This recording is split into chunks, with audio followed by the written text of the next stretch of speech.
Hello and good night. Welcome to another bedtime story.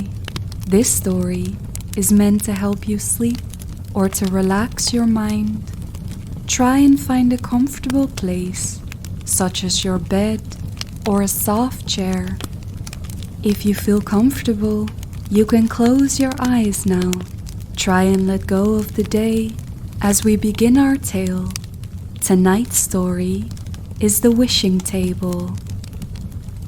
Once upon a time, in a quiet village, nestled between rolling green hills and dense whispering woods, there lived an old tailor with 3 sons. The tailor was a hard-working man, but times had been hard and his business was failing. His sons, Paul, Vincent and August, were strong and capable, and though they loved their father, they knew they must go out into the world to seek their fortunes. One crisp morning, the tailor called his sons to him and said, "My dear boys, I have nothing left to give you but my blessing. Go forth into the world, learn a trade, and may fortune favor you." And so, the 3 brothers set off, each taking a different road. Paul, the eldest, found work as an apprentice to a kind old carpenter.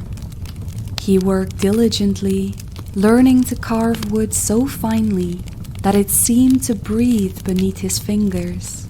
His master, seeing his dedication, grew fond of him and, after 3 years, said, "Paul, you have served me well. In return, I give you this table." Paul looked at the table. It was small and simple, made of sturdy oak.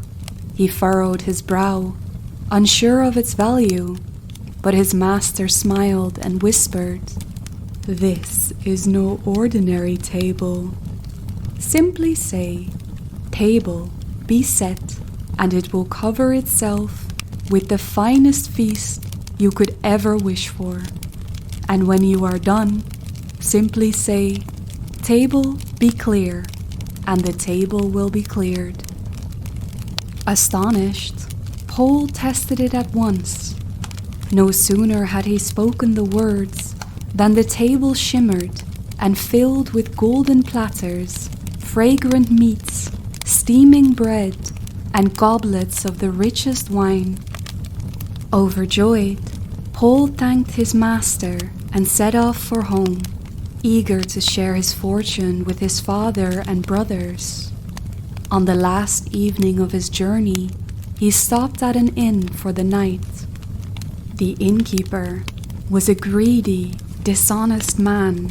He was in the habit of spying on his customers and, if possible, stealing their wealth.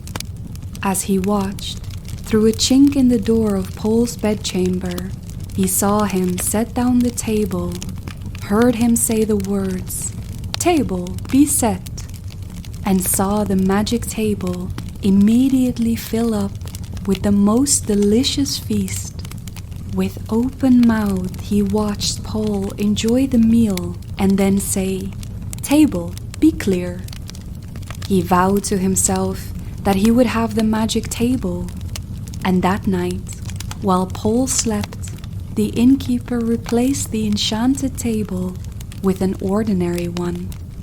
The next day, Paul arrived home, beaming with pride. "Father, I have returned, and look at this wondrous gift." He placed the table before them and declared, "Table, be set." But nothing happened. Paul was bewildered. His father sighed, believing his son had been tricked, and sorrow filled their home once more. Meanwhile, Vincent, the second son, had apprenticed himself to a miller. He learned to grind wheat into the finest flour, and after 3 years, his master said, "Vincent, You have served me well. As a reward, I give you this donkey." Vincent frowned at the ordinary-looking beast. "A donkey?"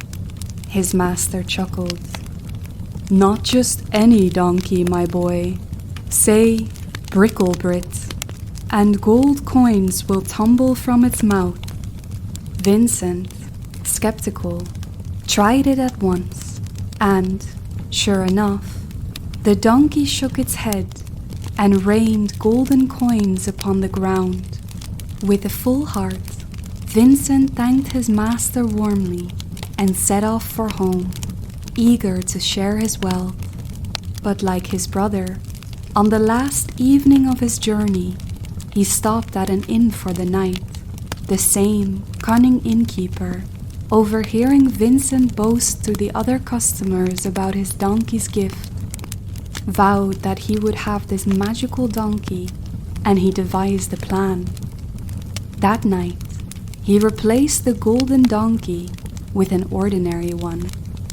The next morning, Vincent rode home triumphantly and declared, "Father, behold our fortune."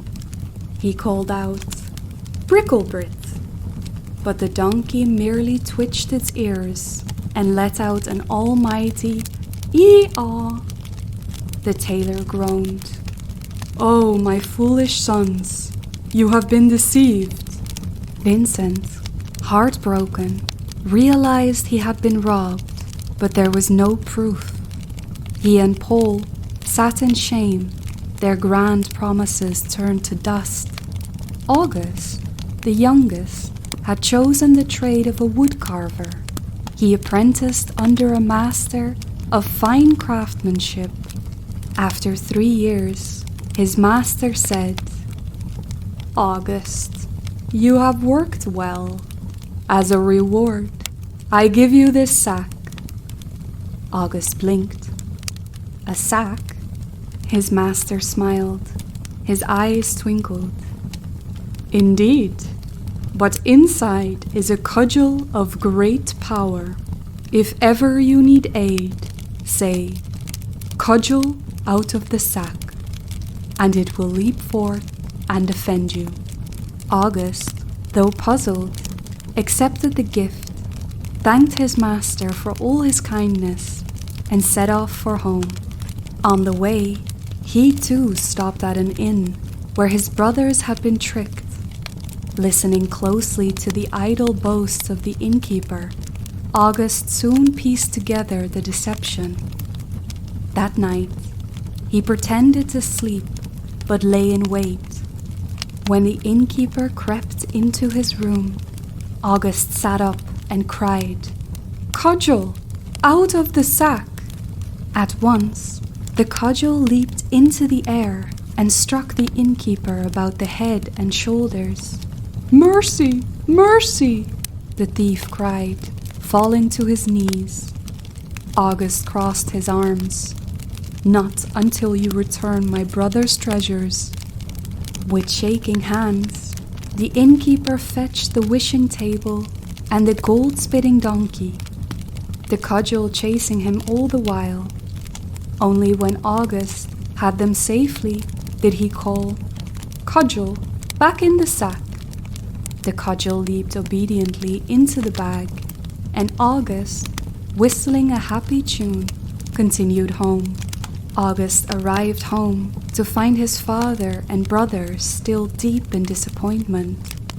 But he grinned and said, "Father, Paul, Vincent, do not despair."